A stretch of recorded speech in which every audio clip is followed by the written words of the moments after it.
Yo, what is up guys, Grim here, and in Siege of the Atlas we're getting a brand new crafting system. In this video we're going to be breaking it down, seeing how it stacks up, and going over all the cool interactions it has. But first, if you enjoyed this style of video, it takes ages to make, so please like the video, and of course if you're not already, subscribe to the channel, would seriously help me out. But without further ado, let's get into it. So Eldritch crafting, the new kid on the block, just how powerful is it? Well, let's see what it's up against. So there's currently 4 different types of endgame item types. There's fractured, synthesized, influenced, and now Eldritch.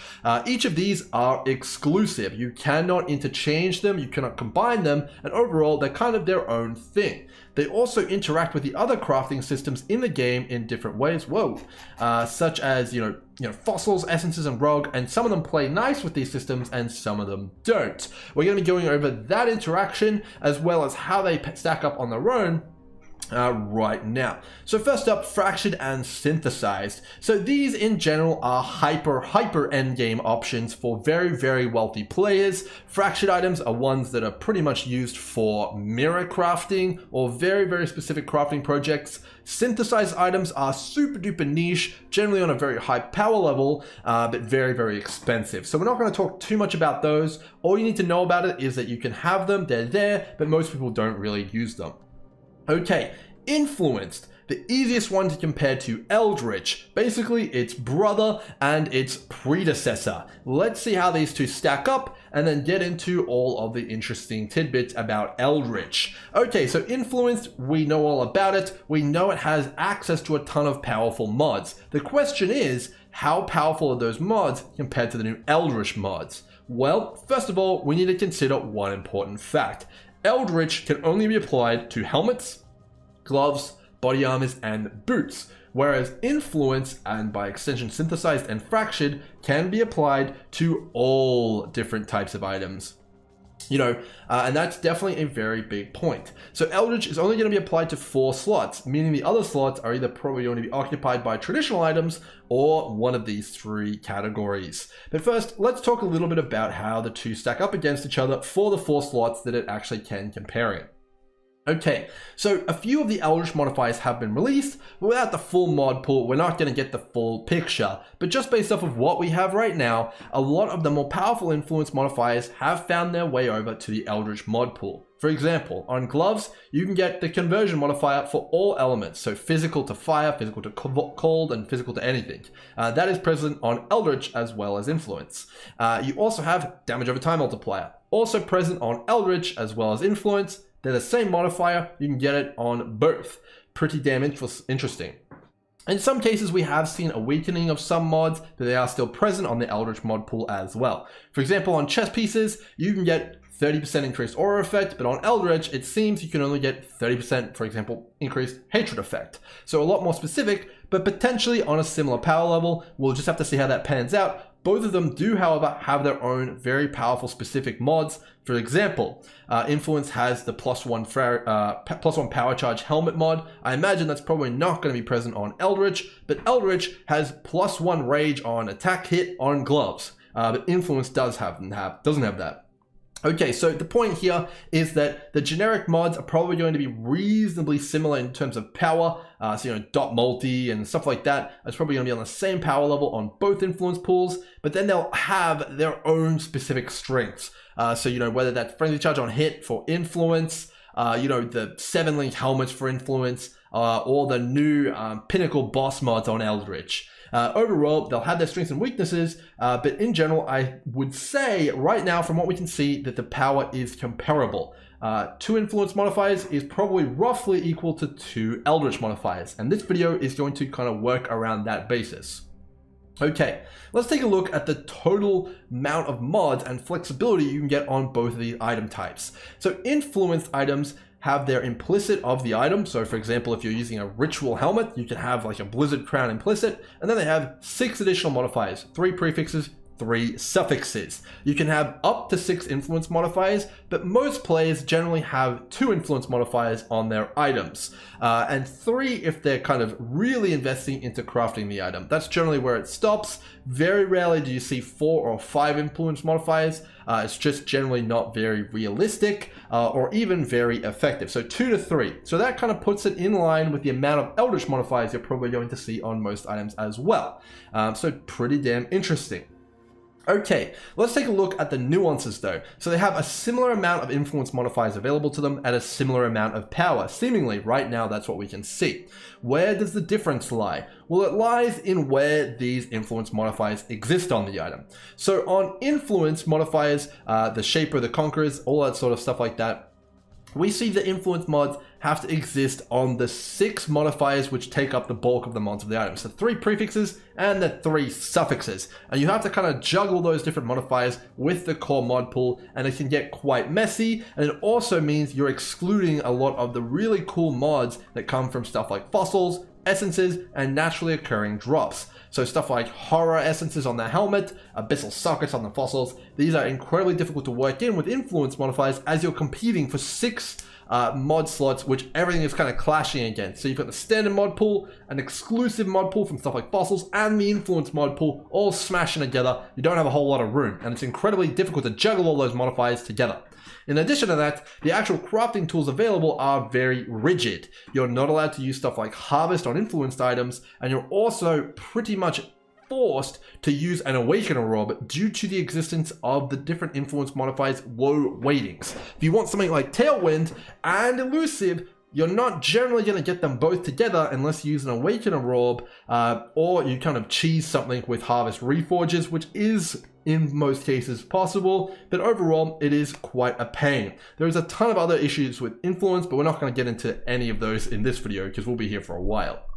Okay, enter Eldritch. The way it varies in Eldritch is that those 2 influence modifiers you have at your disposal are completely separate from the 6 modifiers on the actual core item. However, this flexibility comes at the cost of your implicit. So if you're using a ritual helmet, like I mentioned, the Blizzard Crown, you will lose that when converting that to an Eldritch item, meaning you do lose some power and some potential. All the ritual bases are out. A lot of other really powerful bases, like heist bases, are out. But overall, you do get a lot of flexibility from moving the influence modifiers off the core 6 to the top. All right, let's talk about the advantages that this actually affords you though, because this is really where Eldritch comes into its own. So by separating the influence mods from the core mods, you achieve absolute safety of your item. Okay, so previously on influence items, you'd have to awaken your 2 influence modifiers together. Most likely they'd both have to be prefixes and suffixes, and you'd have to like mess around with a bench and all sorts of crazy stuff to kind of make sure they don't get rolled over. With Eldritch, you roll your 2 mods, you're done. Then you can roll the other 6 mods with any other traditional means of crafting you want. Absolutely far more easy, far more deterministic, incredibly safe. You cannot brick your 2 influence modifiers once you have them, unless you roll over them with more influenced material. Okay, that's pretty damn cool. Very, very powerful, and it's definitely going to be really, really going to afford you a lot of flexibility, and it's going to make actually crafting feel like a journey instead of a casino, which is pretty damn good. Okay, it does come at the cost of a little bit of power, and you can't get more than 2 of these things, but we're seeing the potential here. The power level of the 2 is similar, and the ease of actually crafting on these Eldritch bases is a lot better. Well, let's take a little bit more here. So we're talking about the actual amount of mods you can have on an item now. So let's say you have the full 6 modifiers on your influenced item, and you have a really good implicit. You've got like a Blizzard Crown or something like that. Well, on your Eldritch item, you have your 2 influence modifiers and you have 6 core mods as well. And it's going to be way easier to roll. Well, now you have 1 extra mod on those 4 slots, giving you a total of 4 extra mods, and that's almost as much as another item, which is pretty damn insane. Okay, but this isn't even a fair comparison, because influence modifiers, or influence items, generally you have to kind of take advantage of a lot of really janky crafting techniques, and you don't end up with the exact result you want. So you'll awaken orb your 2 items together, and maybe sometimes a lot of players will just take the 4 modifiers that comes with the awaken orb, or just craft 1 extra one on. So whenever you craft a mod, generally you're losing about half the power of a full T1 mod. So you're starting to look at actually not having the 7 mods. You've probably got about 6.5 or even 5.5 mods. So now you're starting to understand the full power and the full potential of Eldritch, because crafting a 6 mod generic normal item, or having one already and then applying the Eldritch Ichors and Embers to it, is infinitely easier than making an influenced item from the ground up. And it's pretty damn powerful. Okay, I think I've explained the potential of Eldritch fairly sufficiently versus influenced, and all it's going to come down to is if their mod pool is unique enough and powerful enough to make it worth your time to use an Eldritch mod pool over an influenced one. That's all it's going to come down to, but the mechanic of Eldritch is far more powerful than influenced unless you need a specific base type like a ritual base. Okay, let's move on to the actual system itself now, and how it functions, and how you're probably going to want to use it to get the most power and the most gains out of the Eldritch system. Okay, let's start out with the actual system itself. So there's 2 different influence types, and you can have one of each on every item, giving us those 2 influence mods we were talking about. Okay, well, when you're applying them, there's 6 different tiers of those modifiers. There's T1 through 6. These don't seem to have any ranges, and they seem to be fully deterministic in terms of actually acquiring them. So overall, there's 4 different item types. Each 4 of those different item types are going to have their own mod pools. There'll be a mod pool for Exarch and for Eater, for helmets, for gloves, for boots, for chests. That's how it's going to be. Now, the first observation I want to point out here is that these mod pools are probably going to be incredibly massive. Every single character that uses these is going to have some potential mod which will appeal to them, meaning there's going to be an absolutely humongous amount of mods which can roll from these Embers and Ichors. So if you think about it, just off the top of my head, there's probably going to need to be some form of summoner mod, attack-based mod, bow mod, caster mod, dot mod, all sorts of these things. There's going to need to be some potential to have all of these available and have something enticing for everybody. So definitely going to be quite a lot. In addition to that, there's no prefixes and no suffixes to these modifiers. So that further amplifies just how big this mod pool is going to be. Okay, well, what effect does this have on the crafting process? So let's say that your T1 Ember costs 1 Chaos Orb each, and you only want 1 modifier from the pool, and there's 100 Exarch mods in that pool for helmets. Well, you're going to need to spend 100 Chaos Orbs worth of Embers on average to get the modifier you want. And then an additional 100 Ichors on the Eater kind of modifier that you want. That's 200 Chaos for 1 item. Okay. Well, I think 1C for a T1 Ichor might be a little expensive, but it's certainly not going to be too expensive for the T4 counterpart. So let's quickly go over that. T1 Ichors are said to drop from anywhere, meaning they'll be plentiful, they'll probably cost about an alchemy orb, and anyone can probably just slam 100 of them into their item without too much trouble. T2 and T3 are said to come from influence content, meaning my guess would probably be these will be available to mappers, meaning you're probably going to be able to buy these in bulk as well. I imagine the T3 Ember is probably going to cost somewhere between 2 to 5C if I had to guess. But it could cost more than that, could cost less than that. But if it's available to mappers, generally there's going to be a lot to play around with, and there's going to be a lot around. Alright, T4, which is the highest tier of rollable mod you can get. These only drop off pinnacle boss content. The Exarch and the Eater. These are going to be very, very difficult to acquire. So let's take our example from earlier. You have 1 mod in 100 mods that you want to roll with your T4 Ember or Ichor. Well, let's take a look at how that's going to work out. Let's say that they're about 50C each, and I think that that's probably a reasonable price given that they're probably 100% drop rate, and the Eater and the Exarch is probably gonna be pretty heavily funded. Maybe they're gonna be a bit cheaper than that, but let's just say 50C. Okay, 50 times 100. Oh man, that's a lot of currency just there to get the 1 mod you want. And then you want to get the other T4 mod? Okay, that's going to be a lot of currency to roll that. So either these endgame bosses need to drop multiple T4 Embers and Ichors, or they need to be acquired from somewhere else, or you're going to have to adjust your strategy or keep your fingers crossed there isn't that many mods in the pool. But I have a sneaking suspicion there's going to be a lot of mods in this pool. Okay, let's talk a little bit about strategy here then. Okay, so you have multiple different options when trying to create your different Eldritch items. So you can either start with a very powerful item, like a big energy shield chest, like a 6-mod energy shield chest, and you want to slap some Exarch and Eaters. So the first option you have is which tier of Ichor and Ember do you want to go with? Well, okay, let's take a look at how much there is of an actual difference. So let's say you were crafting up some gloves, you have some insane gloves, and you want to have some cold damage over time multiplier on them. Well, you're going to roll some T3 Ichors, and you're going to get 18% cold damage over time multiplier.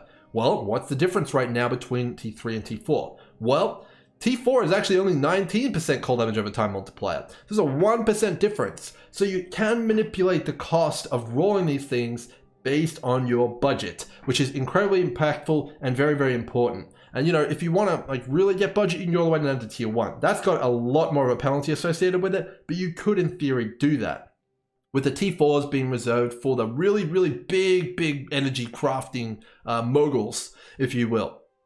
Okay, that's fair enough. Okay, we have that option, but there's also another option. So of course, if you have your perfect 6-mod item and you're like, oh yeah, let's go for some Ichors and Embers, and you don't want to shell out the cash, well, we can kind of go down another route. There's probably going to be an economy around players rolling T4 Embers and Ichors on very popular base types to acquire certain modifiers, and then, you know, selling like multiple modifiers. So while you want 1 mod, that guy rolling the bases probably can sell 20 of the 100 mods and then, you know, make a bunch of money.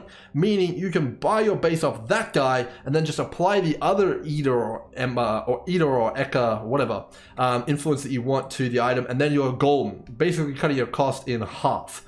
For the most part. So overall, you can kind of see how this might all come together. You could buy a T4 mod one, put a T3 version of the other one on, and then you've got a pretty damn solid item, and then you just have to craft it up using some of the methods we're going to talk about here in a second. So overall, it's probably going to be a lot more affordable, assuming that the mod pool isn't truly monstrous than other kind of crafting methods. So pretty damn good there. Okay, let's say you've got that big crafting energy though. You want to go for the big items, the Maven Orb level crafts. Well, let's get into what that might look like here. So it's going to be very expensive, I imagine, to craft a high level Eldritch item. Okay, so we've got T1, 2, 3, and 4 of the currencies, but T5 and 6 also exist, and they're only acquirable by the use of an Orb of Conflict. So Orbs of Conflict drop from Maven Invitations and Maven. I imagine they're probably going to cost anywhere between 2 to 3 Exalts. So the way they work is very similar to a Maven Orb. They're going to take either 1 Exarch or 1 Eater modifier and upgrade it 1 tier and downgrade the other one. So let's say that you've got 1 modifier you really want, a T4 Ember modifier, and you slam on an Orb of Conflict and it upgrades it to T5. That's what you want. It's a 50-50, and you have to take it twice. Well, okay, that's not too bad. It's basically Maven Orb 2.0. But the question is, how hard was it to roll that T4 modifier? Did you roll it yourself on your item? Well, if you just use 100 Embers and there were 50 C each, well, you just lost, you know, however many thousands of chaos that is. But if you bought a base of some guy for 50 C and then threw an Orb of Conflict at it, then okay, that's a lot more easy to recover, and it's definitely a lot more palatable.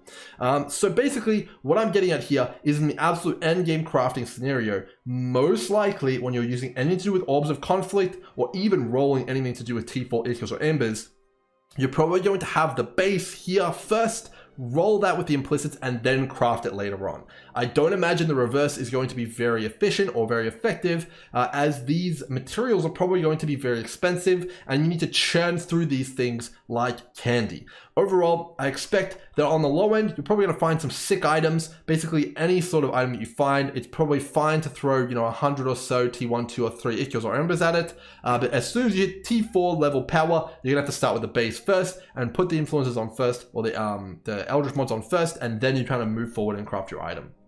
Okay, things that further support this kind of theory is the existence of Eldritch metacrafting.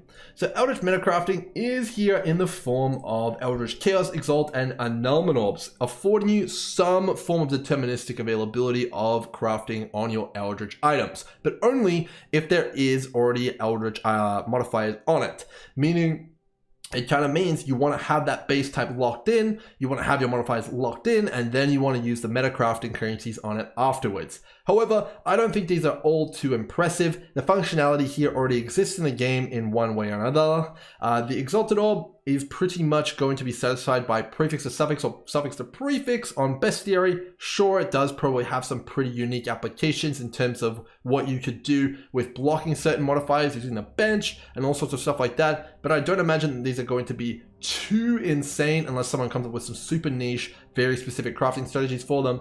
Just slamming on a random modifier, even if it is a prefix or a suffix, isn't that powerful unless you have some sort of way to force a modifier. Similarly with Chaos Orbs, this is already able to be achieved but on a higher level with Harvest and Reforging, and then Annulment Orbs is probably one of the more powerful ones. Kind of ripping a mod off, specifically prefix or suffix, could be quite powerful. It means you won't have to use the metacrafting modifier, which could be quite good, but again, in a lot of cases, this is easily achieved using the prefix to suffix and suffix to prefix using bestiary.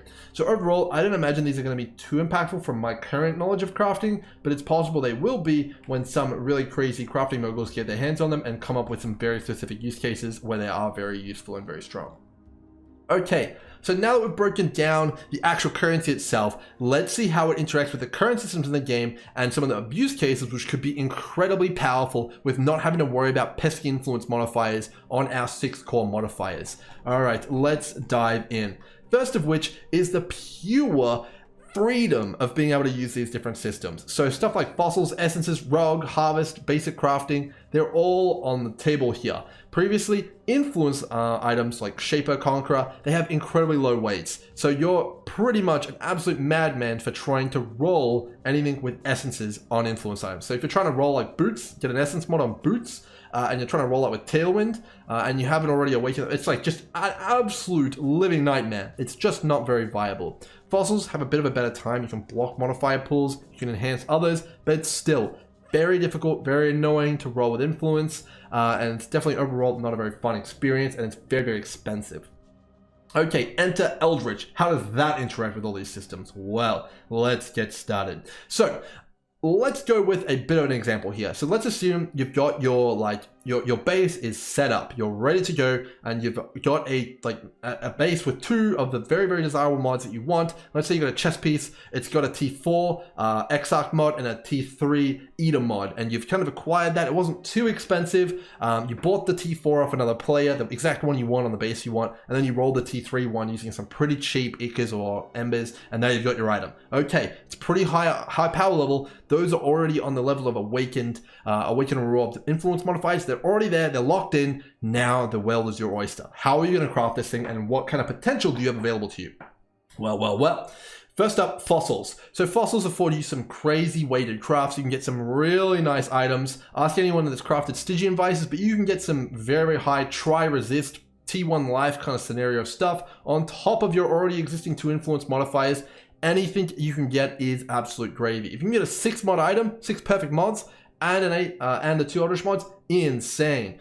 So overall, fossils are going to be very good. They're probably going to be the choice for a lot of people trying to craft energy shield gear, which synergizes insanely well with Eldritch mods. Because you can have the 3 energy shield prefixes, energy shield suffix, and then the 2 influence modifiers. Oh my god, what an overpowered sandwich of mods that's going to be.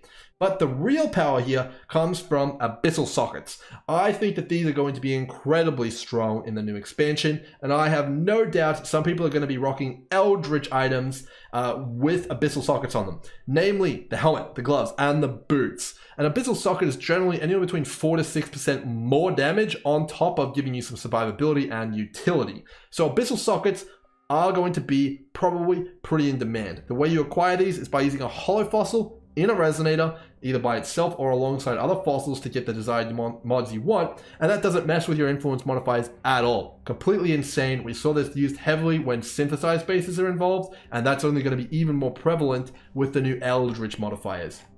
Really, really good. Okay, next up, we have some big potential from Essence. Not only is it just a really good base crafting system, acquire any T1 mod you want of your choice, well, pretty much, T1 attributes and all sorts of stuff like this, very easily acquirable alongside Eldritch modifiers now. Big win.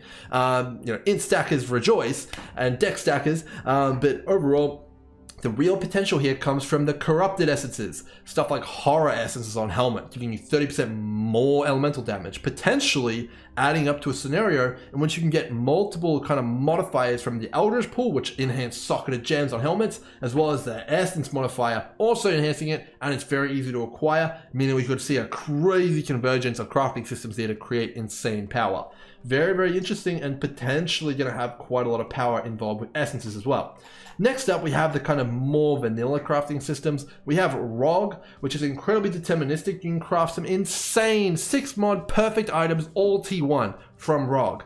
But in the previous system, because you couldn't use Shaper, Conqueror, Influence on them, they were just worthless because they didn't have any of those insane mods. Well, now you can probably chuck on two of the T3 mods fairly cheap, fairly reasonably, get the exact ones you want on your ROG item. You got an 8-mod item. Absolutely crazy. Going to be a lot of value in ROG early on, crafting up some energy shield chests, some life chests, maybe some crazy helmets, some boots, 30% MS, 35% MS, triple res, life, 2 Eldritch modifiers. I think so. All right, moving on, Harvest. Okay, Harvest is a bit of an interesting one though, because we don't know if you're going to be able to use it to its full extent on Eldritch influenced items yet. We're not 100% sure, but I would assume that it probably is at the level of either the Conqueror influence stuff or on the full power level, meaning you're going to be able to craft and reforge these items at your leisure to get a very, very good item of your choice. So overall, you can do Reforged Speed on your gloves, which could be really, really good, and get some attack speed on there. You can do Reforged Life and get some pretty insane results as well. Overall, I think Harvest is going to be pretty damn good, and I expect people to be using that on their Eldritch bases, which already exist. So, if you have a T4 and a T3 mod one, and you're going to go in there with some Harvest, Reforged Defense on your energy shield base, you could be in for some pretty good results. All right. Basic crafting. Okay, so this is something that has existed in the game for as long as it's been out, but has seen pretty much it's been fallen by the wayside. So, building up an item using alterations and, kind of building it up step by step could definitely see a bit of a resurgence here. Even Alk Scouring could come back and be, pretty powerful. People already do use that on some of the more basic items, kind of like stitching devices and stuff like that. It's definitely open. But the real thing I want to talk about here is natural drops. Finally, there is some reason to pick up natural items. Okay, well, what are we talking about here? Well, obviously on the most basic level, we have our natural items. We have like chest pieces, helmets and boots and stuff like that. Those aren't completely worthless right now. If you loot an insane chest piece, well, someone might want it and throw some Ichors on Embers at it. Very, very good. Maybe you want to be picking up those, ideally, and selling them. But overall, I think it's probably still going to be a crafters game in terms of that side of things. Where the power really comes in is going to be the natural drops.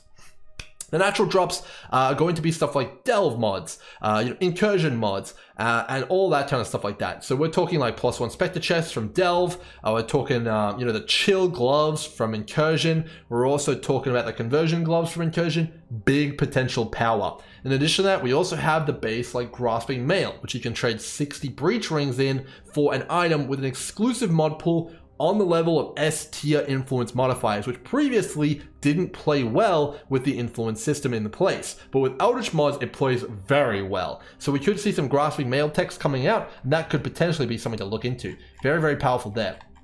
Overall, all the usual candidates are available to us for our secondary crafting methods in terms of bestiary, benchcraft, harvest, and unveiling. That's all there, all potentially usable with our Eldritch mods. And the cool thing is, they're all protected by default. You cannot roll over your implicits, and they're going to make it way easier to kind of craft the item of your dreams, and overall it should be a much, much smoother experience. Let me sum it up for you guys and we'll finish up the video.